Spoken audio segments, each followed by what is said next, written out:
ব্রিগেডের মঞ্চে মুর্শিদাবাদের প্রসঙ্গ এসেছে, আর এই মুর্শিদাবাদে বাংলাদেশের মতো সংখ্যালঘু নিধনের জায়গা হতে দিতে পারি না।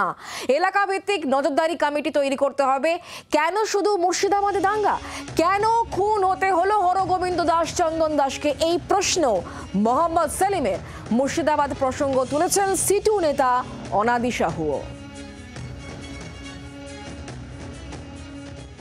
আজকে গোটা দেশে এই সাম্প্রদায়িক বিভাজনকারী বিজেপি, আরএসএস, আজকে তার সাথে তৃণমূল কংগ্রেস, আজকে গোটা রাজ্যে একটা ভয়ঙ্কর পরিবেশ আজকে তৈরি করার চেষ্টা করছে, যার পরিণতি হচ্ছে মুর্শিদাবাদ, যার পরিণতি হচ্ছে শামশেরগঞ্জ, যার পরিণতি হচ্ছে আজকে পশ্চিম বাংলায় দাঙ্গা। আজকে সাম্প্রদায়িক উত্তেজনা তৈরি করার চক্রান্ত চলছে। বাংলার আওয়াজ, বাঙালির আবেগ, জি 24 ঘন্টা।